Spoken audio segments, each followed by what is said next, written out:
细说伊朗神权与王权的交织重制版。序曲。2026年1月4日，德黑兰街头出现了震惊世人的坦克人画面，更有传闻指出，曾不可一世的最高领袖哈梅内伊已变装仓皇逃亡。看着这匹受伤的孤狼在烈火中挣扎，我不禁想问，这个传承了千年波斯荣光的文明古国，究竟是被谁打断了脊梁？又是什么让它在近代陷入了无止境的孤独与疯狂？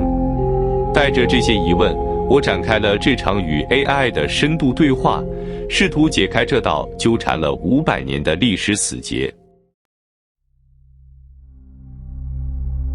这是一个非常宏大的历史命题。要理解2026年伊朗为何会陷入受伤孤狼的绝境，我们必须回到那个决定性的起点1501年。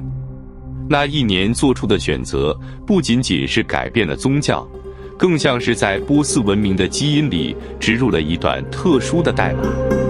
这段代码在沉睡了400多年后，最终演化成了1979年的神权革命。第一阶段，神权传统的确立，从牧羊人到狼群的演变，1501年至1921年。Part 1： 历史叙事，失控的钟摆。1501年，孤注一掷的起点。一切始于1501年的大不理事。来自阿塞拜疆的14岁少年伊斯梅尔一世 Ismail the First， 当时东边是逊尼派的乌兹别克汗国，西边是强大的逊尼派鄂图曼帝国。为了在强敌环4中生存，建立萨法维王朝后，做出了一个豪赌，强制将什叶派定位国教，并对拒绝改宗的逊尼派进行清洗。这并非纯粹的狂热，而是地缘政治的冷酷算计。面对周边强大的逊尼派世界，他需要一道精神上的护城河。他成功了，波斯保住了独立，然而也从此成为伊斯兰世界的孤岛。17世纪黄金笼子里的狮子阿拔斯大帝时期，伊斯梅尔种下的种子，在100年后长成了参天大树。到了阿拔斯大帝少 Abbas the First 1588至1629时期，伊梅尔一世的曾孙萨法维王朝达到顶峰。这位英明的君主深知神权的危险，他必须成为神权的驯兽师。他迁都伊斯法罕，建立了绝美的清真寺，将教士阶层纳入国家体制，发给他们薪水。表面上这是对神的尊崇，实际上这是用黄金打造的笼子。在那个时代，王权是绝对凌驾于神权之上，神意不过是君王统治的华丽装饰。1891年，笼中巨兽的觉醒，卡加王朝与烟草抗议。然而，历史的钟摆终究会荡回来。随着萨法维王朝的覆灭和软弱的卡加王朝 Qajar Dynasty 建立，笼子的锁被锈蚀了。19世纪的国王们为了奢靡生活，频繁向西方出卖国家利益，以致王权的威信扫地。1891年，当国王纳赛尔丁沙 Nasir al-Din Shah Qajar 将伊朗的烟草专卖权卖给英国公司时，历史发生了惊人的逆转。最高宗教领袖发布了一道简单的法特瓦宗教判令，即日起，吸烟即是向隐遁伊玛目开战。结果令人战栗，全伊朗瞬间停止吸烟，甚至连国王后宫的嫔妃都砸碎了水烟壶。国王被迫屈服，取消合约。这一刻，教士们惊觉，原来手中的信仰比国王的军队更有力量。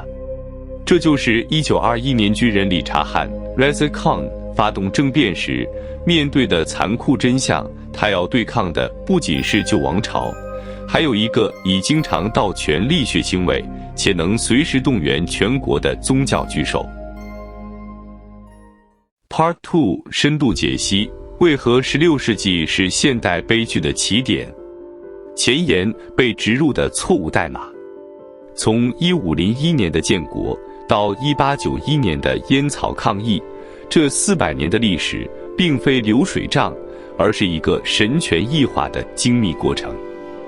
当我们看见2026年的伊朗在内忧外患中挣扎时，我们其实正在目睹这段历史代码运行的最终结果。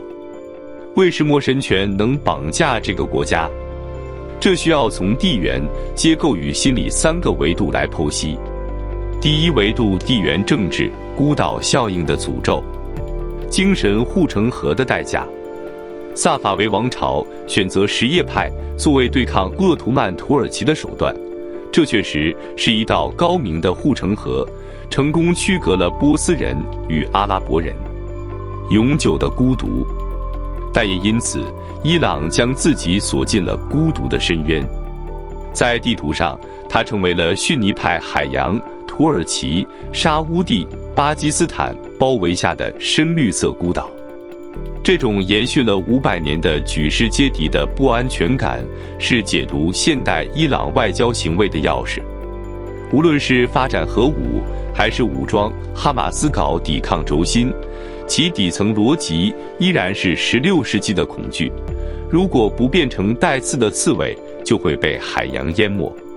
第二维度，神权结构，从仆人到国中之国，这是最关键的体制癌变。权力的寄生，在阿巴斯大帝时期，教士是领国家薪水的公务员，但到了卡加王朝，教士阶层发展出了独立的财政体系，直接向信徒征收宗教税 comes， 结构性失控。这意味着教士不再依赖国库，他们有了自己的钱袋子、自己的学校、神学院，甚至自己的动员网络，如烟草抗议所示。这形成了一个庞大的国中之国。1979年，巴列维国王之所以会输，是因为他面对的不是一群散沙般的暴民，而是一个从19世纪就已经组织化且财政独立的政党。霍梅尼的法基赫监护理论不过是替这个已经长成的怪兽戴上了皇冠。第三维度，民族心理，卡尔巴拉的武器化，悲情叙事的内化。什叶派的核心记忆是伊玛目海山在卡尔巴拉被屠杀，这种神圣牺牲与反抗暴政的情节深深烙印在民族性格中。叙事的双面刃，在1891年，教士们成功将烟草专卖定义为对伊斯兰的背叛，将国王描绘成暴君雅兹德。在1979年，霍梅尼再次使用了这套剧本。然而，历史是讽刺的。到了2026年，这套剧本发生了逆转。年轻一代发现，现在的最高领袖拥有绝对权力且镇压民众。哈梅内伊自己变成了当年的暴君，而街头的抗议者成了悲情的海山。当神权政权失去了受害者的道德光环，它就只剩下赤裸裸的暴力。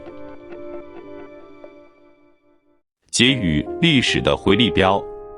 综上所述，伊朗的悲剧在于16世纪为了生存，波斯穿上了神权铠甲。17世纪，强大的君王曾以为自己驯服了铠甲里的猛兽。19世纪，猛兽觉醒，反客为主。到了2026年，这匹受伤的孤狼终于意识到，那件原本用来保护自己的铠甲早已锈蚀，并长进了肉里，成为了困死国家的铁棺材。而现在，他们正试图再一次将其连根拔起。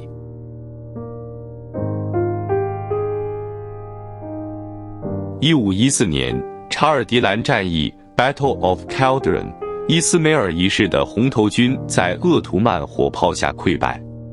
这不仅是军事的挫败，更是神权无敌神话的第一次破灭。从此，波斯君主走下神坛，开始在现实与理想间挣扎。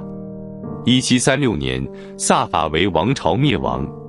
随后崛起的纳迪尔沙 （Nader Shah） 虽然短暂压制教士、没收教会财产，但这只是强人政治的昙花一现。1789年，卡加王朝 （Qajar Dynasty） 建立，世俗王权日渐衰弱，甚至依赖外国势力。权力的真空让什叶派教士集团趁势填补，他们逐渐掌握了司法、教育与群众的话语权，成为影子政府。制作说明：本纪录片旨在探讨伊朗神权体制的历史根源与现代影响。为具教主题脉络，故省略中间对神权演变影响较小的过渡政权，特此补充。历史的车轮继续转动，当时间来到20世纪，一位来自军营的强人即将对这个古老的神权体系发起最猛烈的冲击。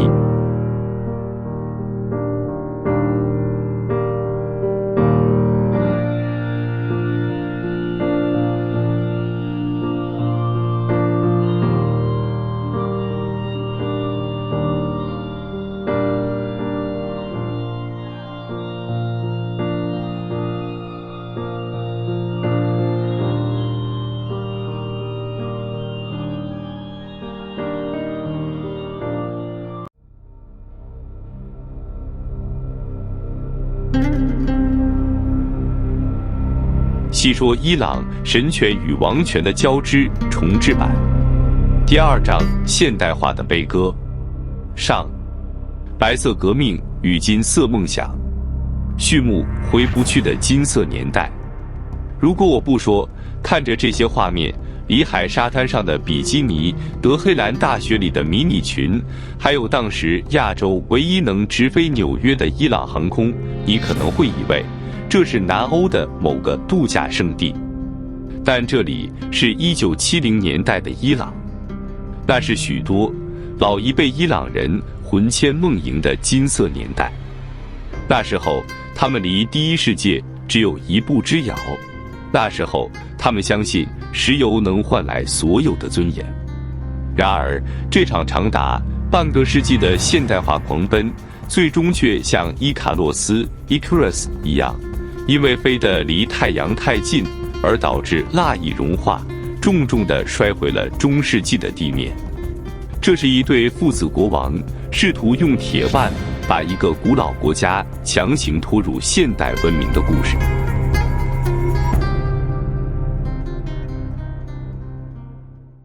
Part 1： 父亲的铁腕，终结卡加的军人，1921至1941。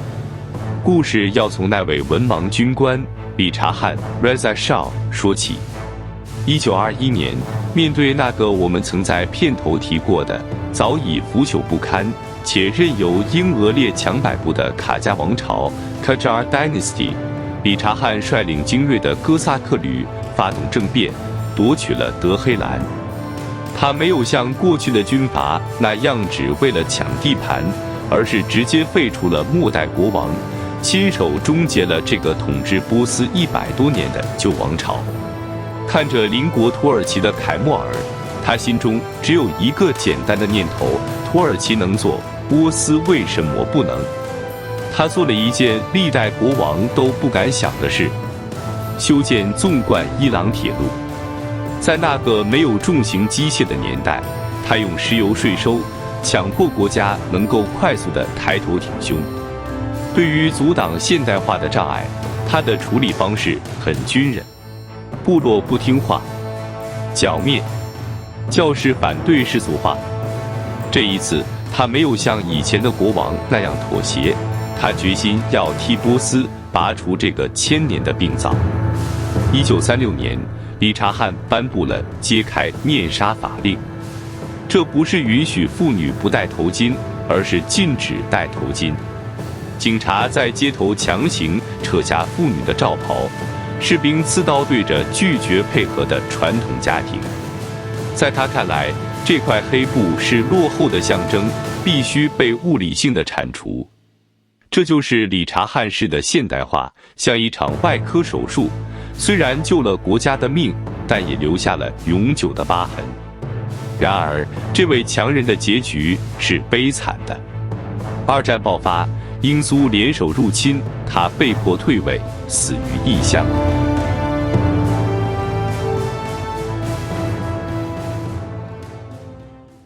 Part 2： 儿子的梦想，继承遗志与白色革命1941至1970。接过王冠的是他的儿子穆罕默德·里萨·巴列维。与草莽出身的父亲不同，小巴列维留学瑞士，说着一口流利的法语，向往西方的文明。如果说父亲是为了生存而强国，那么儿子就是为了荣耀。他梦想将伊朗建成中东的日本、西亚的德国。为了匹配这份大国崛起的野心，老国王理查汗更是一手包办，为儿子迎娶了埃及公主福斯亚 Fawzia Fuad。 这位被世人惊叹为尼罗河畔的维纳斯，长相酷似好莱坞巨星费雯丽的绝代佳人，不仅带来了惊人的美貌，更补足了巴列维家族最欠缺的东西——古老而高贵的皇室血统。这场政治联姻向世界宣告，这个从军营里走出来的王朝，已经准备好要在世界舞台上与欧洲王室平起平坐。虽然行事风格不同，但这对父子都有一个共同的执念：彻底压制教士阶层，将伊朗变成一个世俗化的现代国家。二战后的伊朗，共产主义势力人民党 Today 在苏联支持下迅速蔓延。1949年，国王甚至遭遇了共产党人的暗杀，身中2枪，但奇迹生还。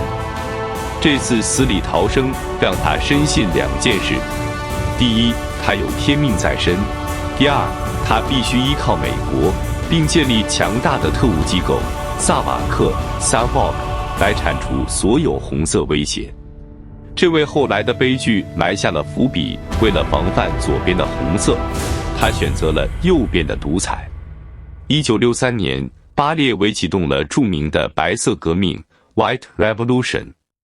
之所以叫白色，是因为他希望这是一场不流血的改革，这是一场全方位的社会改造。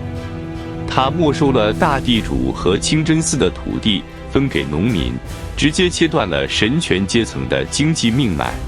他赋予妇女投票权，他建立了著名的知识军团 CPE Danish， 将受过教育的年轻人像军队一样派往落后农村，用粉笔代替刺刀去扫除文盲。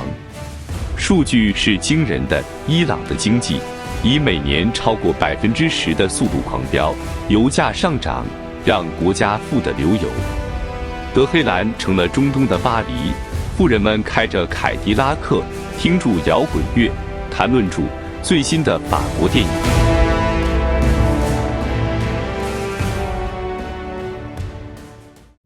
Part 3： 光影之下的暗流，失速的冲击。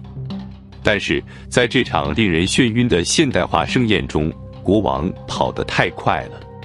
他努力奔向第一世界的雄心与作风，在普遍保守的伊朗人民眼中，显得过于前卫，甚至是大胆的令人恐惧。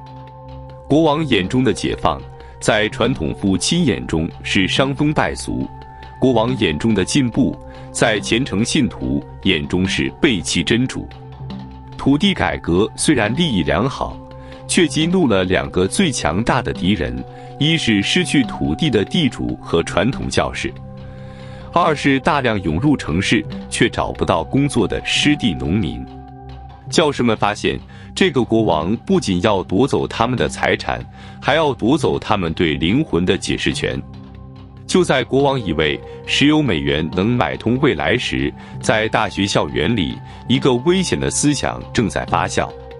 这就是我在前作什叶派 vs 逊尼派中提过的关键人物阿里·沙里亚蒂 Ali Shariati。 他不是传统的腐朽教士，他是留学法国的社会学博士。他做了一件天才而可怕的事，他把马克思主义的阶级斗争嫁接到了什叶派的红色殉道上。他告诉年轻人，什叶派不应该是等待救世主的消极宗教，而应该是反抗暴政的革命哲学。国王防住了苏联的共产主义，却没防住这个伊斯兰马克思主义的变种。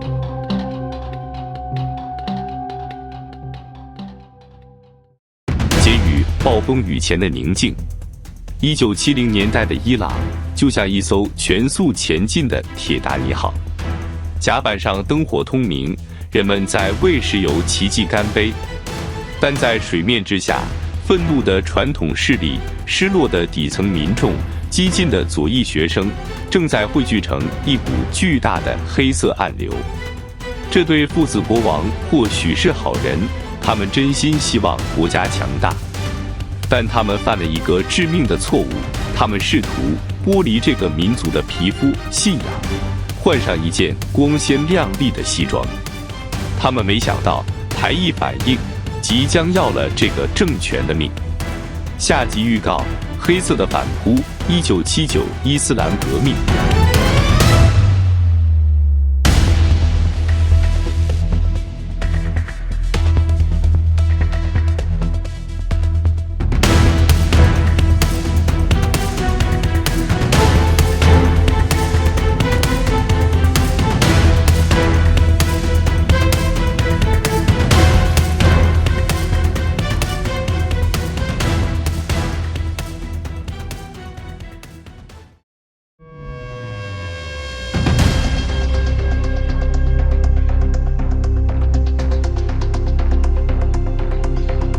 第3章：现代化的悲歌。下，红黑联盟与自杀式革命1970至1989。序幕：繁华顶端的裂痕。1970年代的伊朗看起来就像一艘全速前进的铁达尼号，甲板上灯火通明，香槟流淌，石油美元堆砌出的大文明梦想让全世界眩晕。然而，就在国王穆罕默德·比萨·巴列维戴着墨镜驾驶飞机俯瞰他的帝国时，他却没有看见水面之下两个截然不同，甚至互为死敌的势力正在黑暗中悄然握手。这是一个关于背叛的故事。知识分子背叛了理性，群众背叛了繁荣，而历史则背叛了那位孤独的国王。这场后来震惊世界的伊斯兰革命，并非突如其来的神罚，而是一场精心策划、自杀式谋杀。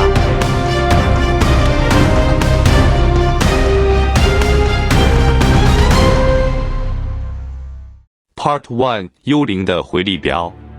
从1933到1953。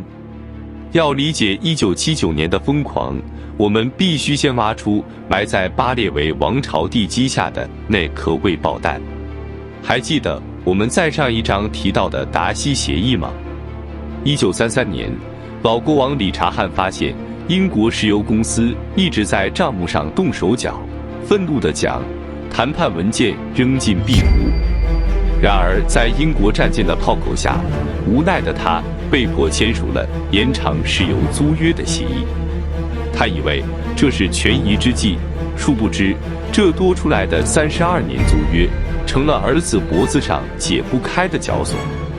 1951年，一位名叫摩萨台 Mohammad Mossadegh 前朝卡加王朝的后裔的贵族政治家站了出来，他抓住了这份协议的痛脚，高呼石油国有化，瞬间点燃了伊朗人的民族自尊。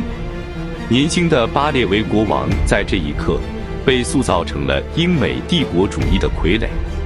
随后发生的事是所有伊朗人心中永远的刺痛。在当年美苏冷战的背景下，美苏两国都在各国的内政中高度的参与。1953年，美国 CIA 发动阿贾克斯行动 Operation Ajax， 推翻了民选的摩萨台，将逃亡的国王重新扶上王座。从那一刻起，巴列维王朝的合法性就出现了永久的裂痕。对于伊朗百姓来说，无论国王后来盖了多少学校，发了多少土地，他始终带着美国代理人的原罪。这股被压抑的屈辱感在地下流淌了20年，等待着一个火种将它引爆。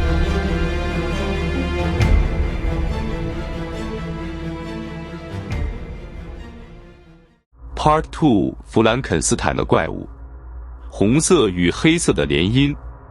然而，光靠对美国的仇恨还不足以推翻一个拥有强大军队的政权。革命需要理论，需要一个能让时髦的大学生和保守的农民都能听懂的口号。这时，一个危险的思想病毒被制造出来了。制造者名叫阿里·沙里亚蒂 （Ali Shariati）。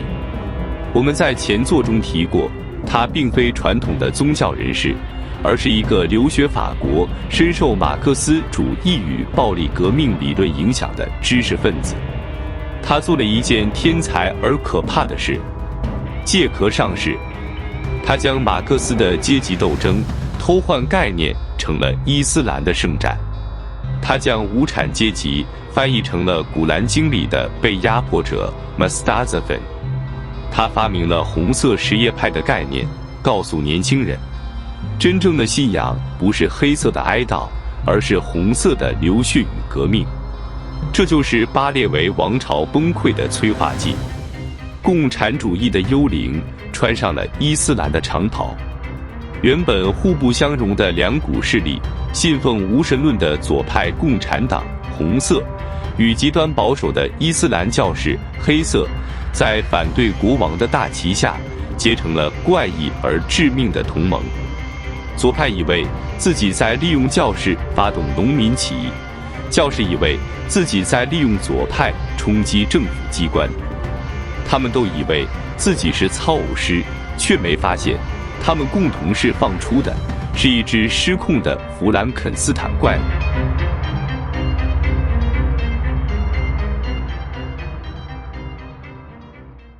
Part 3：致命的误判与雷克斯之火。面对这股暗流，国王在做什么？他犯下了一个致命的战略误判。深受冷战思维影响的他，加上北方苏联的威胁，让他始终认为红色的共产党才是最大的敌人。他那令人闻风丧胆的秘密警察萨瓦克 （Savak） 将所有的精力都用来监控大学校园，抓捕左派学生，查禁马克思的书籍，但他却漏掉了最危险的地方——清真寺。在国王眼里，教士虽然保守，但至少是反共的，不足畏惧。于是，当左派的声音被压制时，清真寺成了唯一合法的集会场所。流亡在伊拉克的霍梅尼 （Khomeini） 将他那充满煽动性的演讲录在磁带里，像病毒一样通过清真寺的网络传遍了伊朗的每一个角落。1978年8月，灾难降临，阿巴丹的雷克斯电影院 Cinema Rex 发生大火，400多名正在观看电影的平民被活活烧死。虽然现代证据指向这是伊斯兰激进分子为了制造混乱而放的火，但在当时，谣言却异口同声地指向了国王的萨瓦克。暴君烧死了他的人民，愤怒彻底压倒了理智。德黑兰的街头变成了火海，几百万人走上街头，高呼打倒沙阿国王。这不是游行，这是雪崩。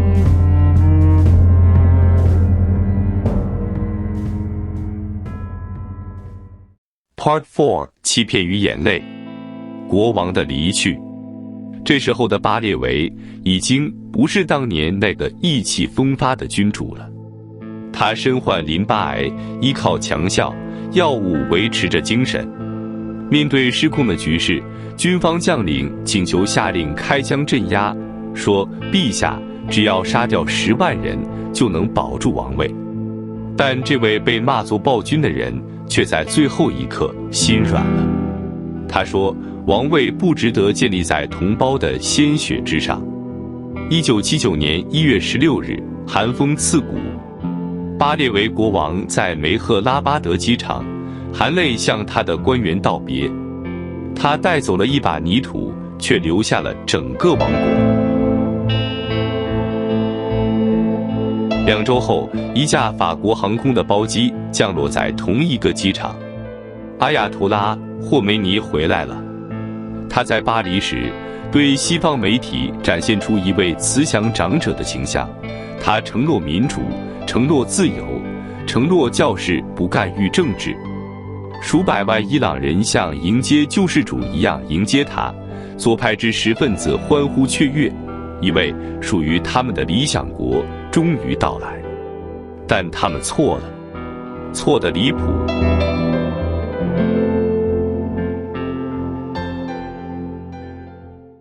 Part 5： 卸磨杀驴。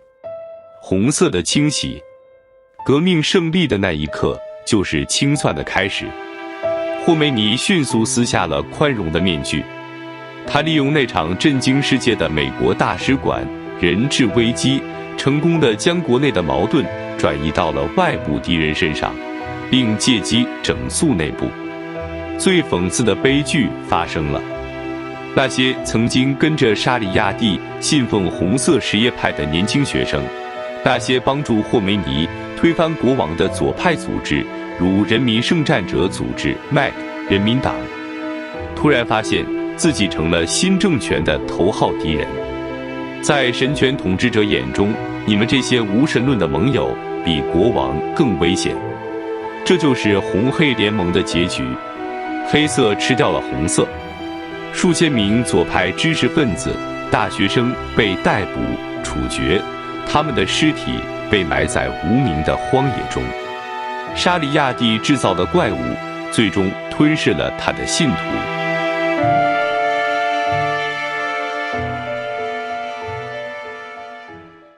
Part 6： 血肉长城。神权的固化。如果说革命夺取了政权，那魔战争则固化了神权。1980年，邻国的萨达姆、海珊以为伊朗陷入内乱，悍然发动入侵，2伊战争爆发。对于普通人，这是地狱；但对于霍梅尼，这是真主的礼物。战争让整个国家进入了紧急状态，任何反对的声音都被视为叛国。伊朗的军队被清洗，取而代之的是狂热的革命卫队。更令人心碎的是，那些被称为巴斯基 Basij 的民兵，无数10几岁的少年，脖子上挂着廉价的塑胶钥匙，据说那是通往天堂的钥匙，高喊着口号，用自己的身体去引爆地雷，为坦克开路。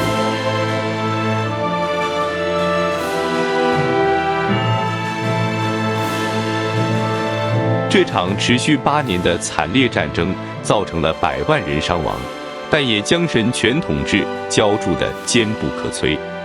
当硝烟散去，伊朗人发现那个曾经许诺的自由天堂没有降临，他们只是从一个穿着军装的独裁者手中换到了一个穿着长袍的独裁者手中。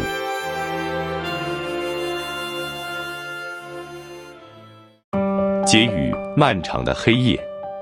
1989年，随着狂热强人霍梅尼的去世，2伊战争的硝烟终于散去。幸存的人们擦干眼泪，以为那长达10年的自杀式疯狂终于画上了句点，日子总该好起来了吧？但历史总是喜欢开残酷的玩笑，噩梦并没有醒，只是换了一种形式。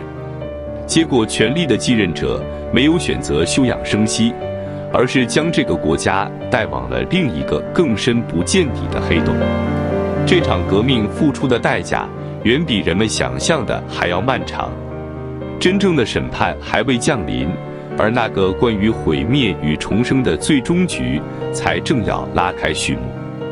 下集预告第4章：孤狼的末路与最后的审判。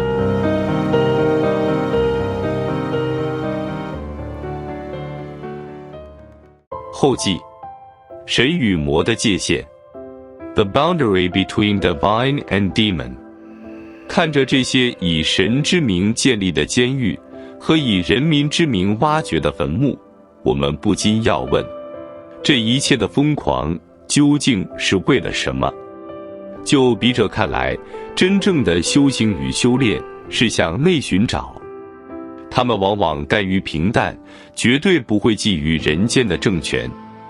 相反的，只有政客与独裁者才会把神当作无止境的提款机。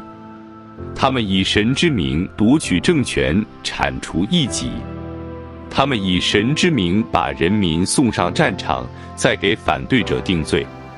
在真正的神眼里，这些窃取天意来满足私欲的统治者，他们通往的不是天堂，而是地狱。而与之结盟的无神论，则是另一种毁灭人类的手段。正因为心中无神，杀戮便不再有道德的负担。正因为否定了神，统治者才能顺理成章地把自己塑造成人民唯一的神。而所谓的无神论的本质，正是魔鬼。期许世人都能够认清魔鬼的手段，走向真正通往神的道路上。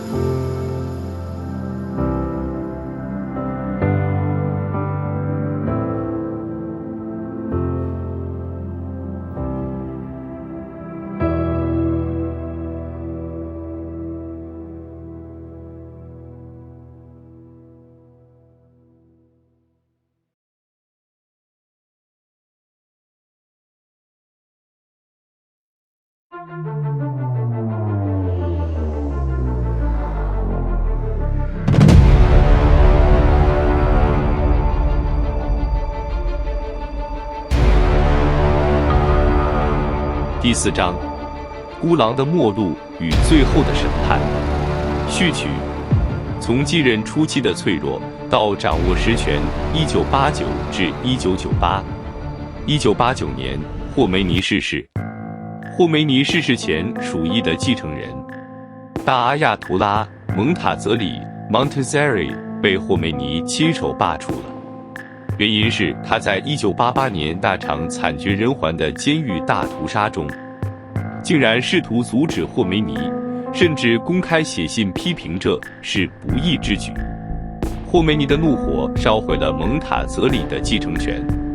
当时身为总统的哈梅内伊当蒙塔泽里在质疑屠杀时，哈梅内伊选择了沉默与执行。在霍梅尼在世时，他不是最聪明的，也不是神学造诣最高的，但他绝对是最听话的。他身上有一个别人无法比拟的勋章。1981年，他在一次演讲中被反对派的炸弹炸废了右手。霍梅尼曾亲自去医院探望，称赞他是活着的烈士。这句话成了他后来重要的护身符。因为原属意的继任者被罢黜了，所以霍梅尼逝世时，关于接班人一事一团混乱。哈梅内伊当时甚至不是大阿亚图拉，按宪法根本没有资格接班。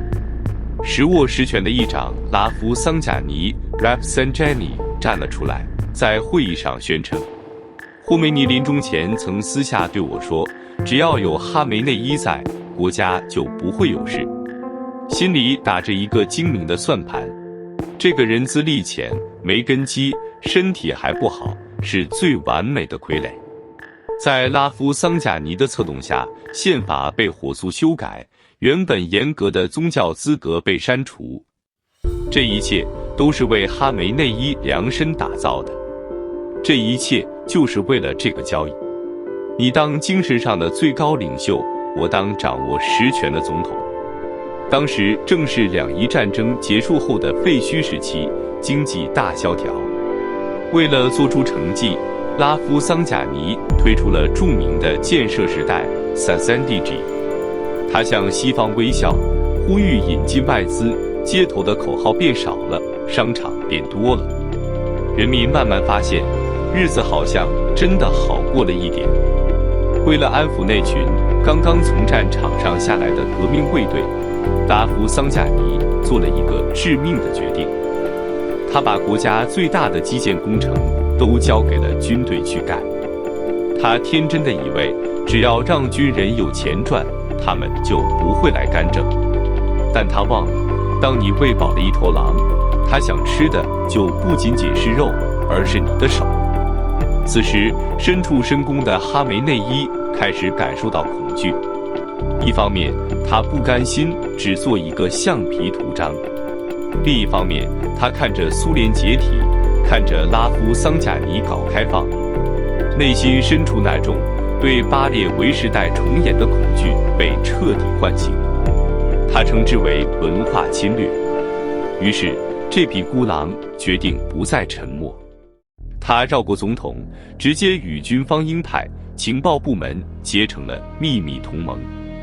1992年，拉夫桑贾尼正在努力吸引德国的投资，试图修复与欧洲的关系，但意外出现了。伊朗特工在柏林米克诺斯餐厅公然枪杀了库德族反对派领袖，枪声一响，黄金万两化为乌有，欧伊关系瞬间冻结，拉夫桑贾尼的经贸梦碎了一地。1994年，拉夫桑贾尼试图展现温和形象，阿根廷犹太中心却发生了大爆炸。1996年，拉夫桑贾尼好不容易缓和了与沙乌地阿拉伯的关系，霍巴尔塔的美军宿舍就被炸飞了。这一切意外，正是哈梅内伊和他的情报部门在背后精准运作。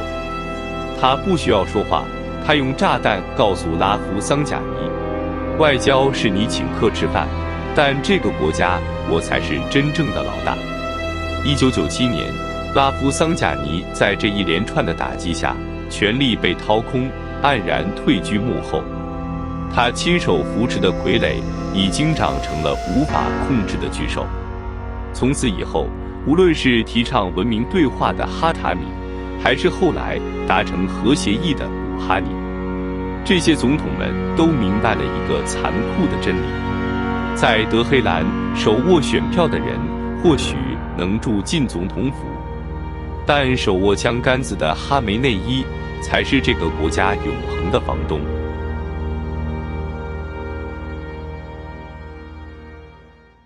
Part 1：天降大礼与虚胖的帝国，1998至2009。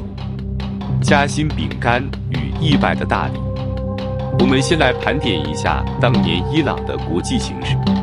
在进入21世纪之前，哈梅内伊的日子过得提心吊胆，因为在地图上，伊朗就像一块夹心饼干，被2条疯狗左右夹击。东边是把什叶派当异端攻击的极端神学士塔利班。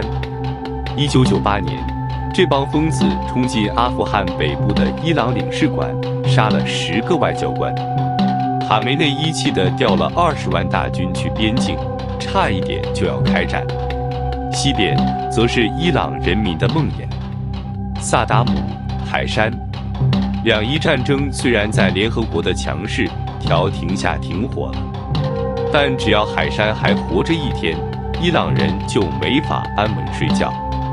直到那一天，老天爷，或者说美国人，给他送来了一份意想不到的大礼。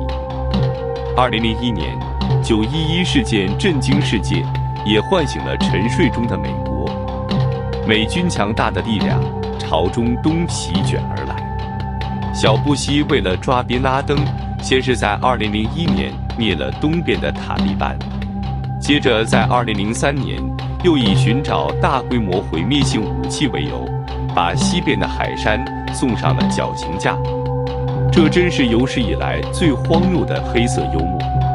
美国人流血流汗，花了几万亿美元，却免费帮伊朗清除了所有的边境威胁。东西两面的疯狗一死，中东出现了巨大的权力真空。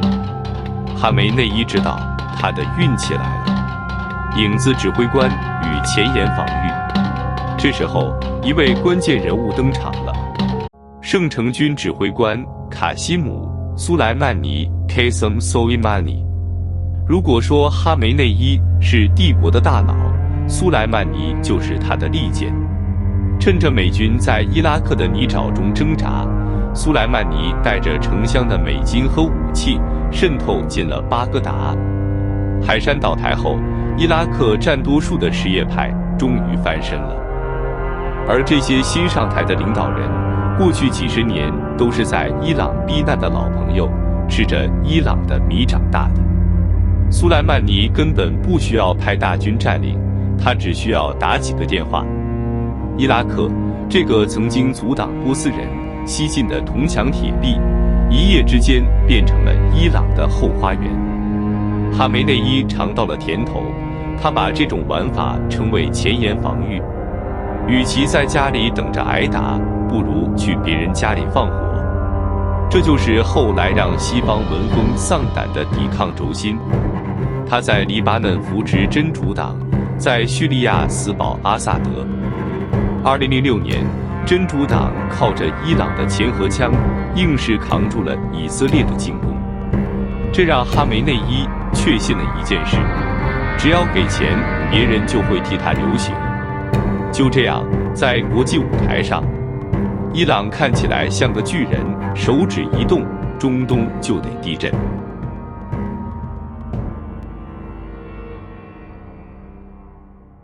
被吞噬的国家与虚胖的巨人。然而，这场昂贵的帝国游戏是谁在买单？是每一个买不起面包的伊朗家庭。为了支撑苏莱曼尼在海外的扩张，哈梅内伊必须把国库的钥匙交给那群穿军装的人——伊斯兰革命卫队。这支军队早就变质了，他们不再只是保卫国家，他们控制了港口、电信、石油。这是一个被军事集团绑架的国家公司，你花的每一分钱，最后都变成了苏莱曼尼行李箱里的美元，或者射向以色列的火箭弹。这个帝国看起来很壮，其实全是虚胖。面包变成了火箭弹，学校变成了军营。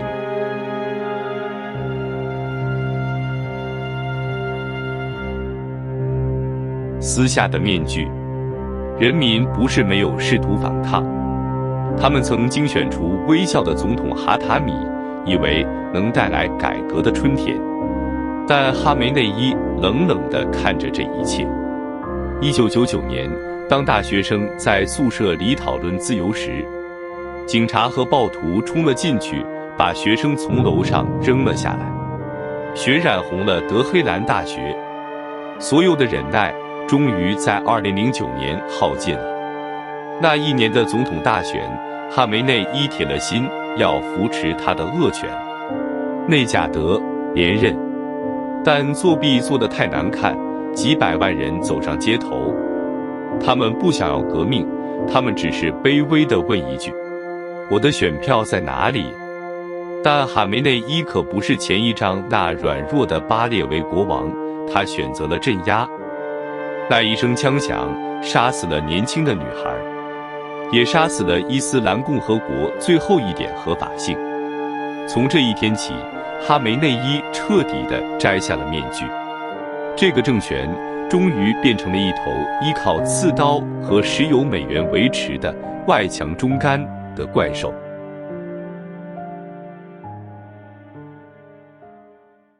Part 2， 系统性崩解。当神话遇到现实，2015至2025，昙花一现的骗局，被挥霍的国运。时间来到了2015年，哈梅内伊的运气似乎又好了一次。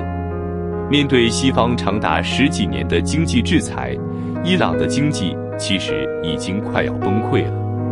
这时候，美国总统奥巴马递过来一根橄榄枝，核协议。这是一笔简单的交易，伊朗暂停搞核武，西方解冻伊朗几百亿美元的资产，让石油重新流向世界。那一晚，年轻人冲上大街，按着喇叭，跳着舞，甚至有人举着美元大吵欢呼。他们天真的以为，好日子终于来了，里亚尔会升值，工厂会开工，伊朗终于要变回一个正常的国家了。但他们错了。他们低估了独裁者的贪婪，也高估了神权政府的良心。哈梅内伊拿到这笔救命钱后，1分钱都没有花在改善民生上，他转手就把钱交给了影子指挥官苏莱曼尼。这笔原本该变成伊朗人民餐桌上面包的钱，转眼间变成了叙利亚战场上的炸弹，变成了也门胡塞武装手里的导弹。哈梅内伊用国运做赌注，去换取他在中东所谓的大国地位。人民发现制裁是解除了，但自己的钱包反而更扁了。川普的重拳语斩断狼爪，但出来混，迟早是要还的。2018年，美国换了一个不按常理出牌的商人总统，川普 Donald John Trump。川普看得很清楚，伊朗不仅是个恐怖分子，更是中国在中东的加油站。为了打赢美中贸易战，川普撕毁了核协议，祭出了极限施压。这一次可是真的往死里打。伊朗的石油出口几乎归零，货币变成了废纸。哈梅内伊以为抱上东方大国的大腿就能活命，结果反而引来了更狠的杀招。紧接着2020年，更震撼的一幕发生了。那个被哈梅内伊视为帝国之剑，在中东横着走的苏莱曼尼，刚飞到巴格达机场就被美军的死神无人机盯上了。没有废话，没有谈判，只有几枚地狱火飞弹。这位不可一世的将军，瞬间变成了路边的一堆残骸。这是一次精准的斩首。川普用行动告诉哈梅内伊，你的那些代理人网络没了苏莱曼尼就是一盘散沙。果然，失去了大脑的抵抗轴心开始像无头苍蝇一样乱撞。伊朗的首席和科学家在首都街头被遥控机枪射杀，整个国家安全体系如同虚设。天谴，德黑兰屠夫的坠落，屋漏偏逢连夜雨。到了2024年5月，一场诡异的大雾降临在伊朗西北部的山区，总统莱西 Raisi 乘坐的直升机撞山坠毁。这位莱西可不是一般人，他被称为德黑兰屠夫。1988年那场惨绝人寰的监狱大屠杀，他就是签字的法官之一，手上沾满了几千名政治犯的鲜血。哈梅内伊原本指望这个心狠手辣的刽子手来接班，延续他的独裁统治，结果人算不如天算。看着救援队在迷雾中抬出那具焦黑的尸体，很多伊朗人都相信，这不是意外，这是审判。善恶到头终有报，苍天曾饶过谁？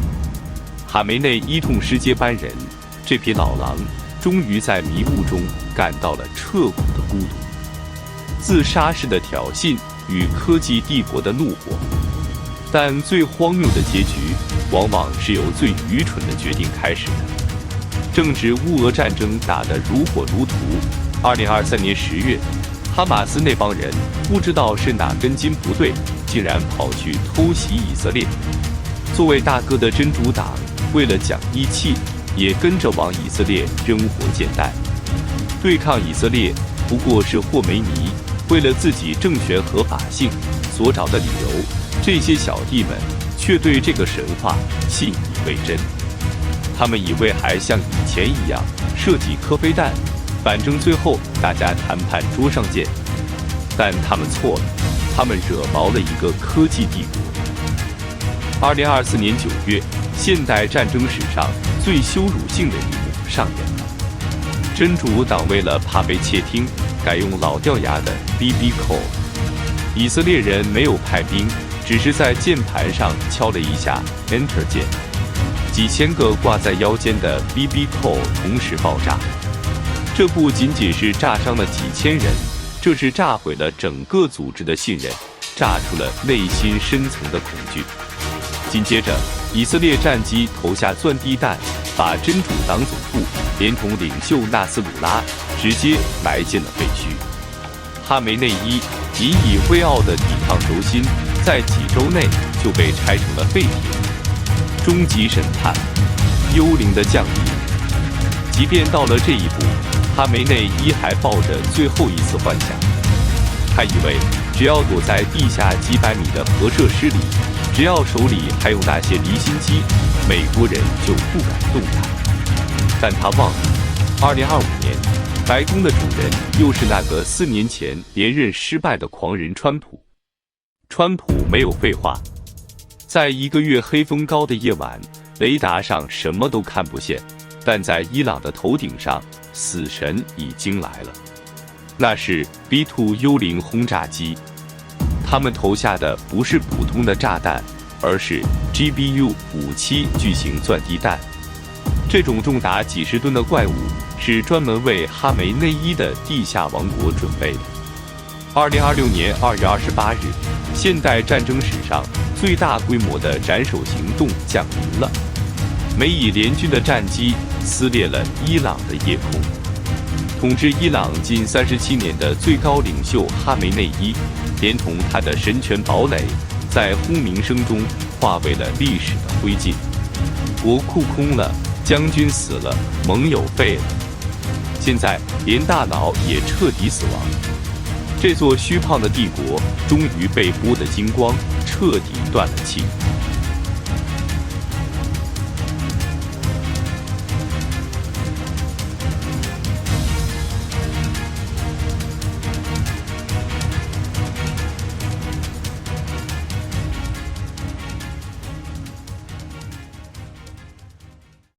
结语：黎明前的觉醒，恐惧的终结。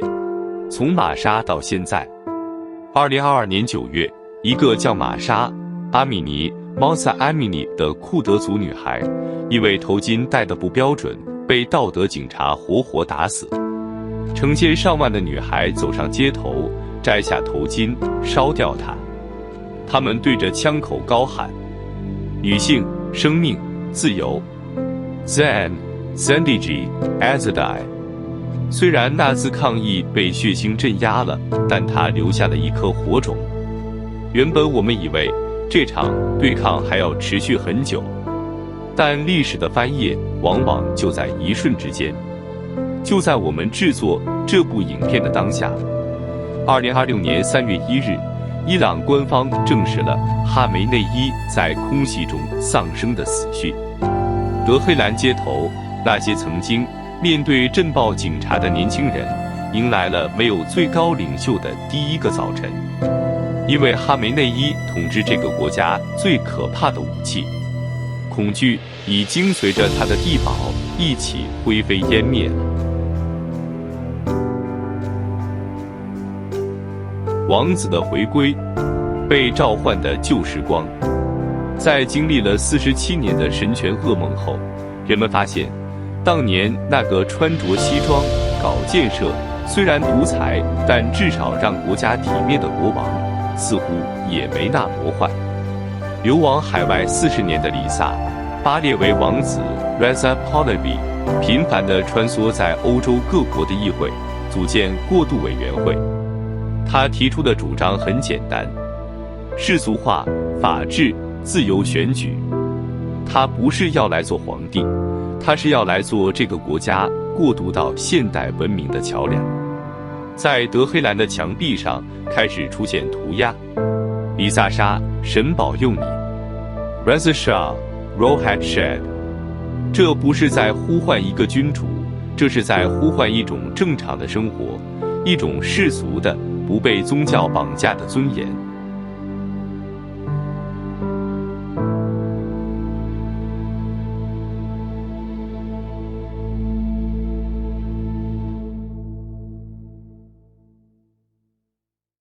Bonus 星辰的判决，来自宇宙的倒数计时。最后，给坚持看到这里的观众一个小小的彩蛋，这也是这部纪录片在制作过程中最让我们感到毛骨悚然的巧合。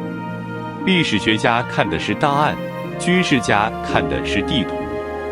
但还有一群人，他们看的是星星。为了这部纪录片的结尾，我们特地去翻阅了全球各大占星论坛。令人惊讶的是，无论是西方的心理占星，还是东方的吠陀占星，他们对伊朗国运的判读竟然不可思议的吻合。伊朗伊斯兰共和国成立于1979年4月1日，在占星学上，这是一个典型的白羊座政权 Aries regime， 充满了火药味、冲动、好战，但它的命主星却长期被土星 Saturn 压制。这意味着这个政权一生都在用高压统治来掩盖内心的恐惧。原本我们在脚本里写着，有占星师指出，2026年2月是一个极其危险的月份，这就是业力引爆点。论坛上的共识是，欠了40年的债，老天爷要在这几个月一次讨回来。结果就在我们要上片的前夕，2026年2月28日，也就是2月的最后一天，这颗业力炸弹真的引爆了。最后还有人分析了流亡王子里萨·巴列维的星盘，他在2026年的年中，幸运之星木星将会照亮他的是夜路。预言说，在2026年的夏天，他极有可能踏上故土，不是为了复辟，而是为了带领人民找回失落的乌斯荣光。现在看来，这不再只是一个虚无缥缈的预言，而是一场正在发生的倒数计时。当然，你可以说这都是迷信，是巧合。但当经济崩溃、军事惨败、独裁者殒命，连天上的星星都排成了一条直线时，你不得不相信，这匹孤狼的命数真的近了。而伊朗的春天终于要来。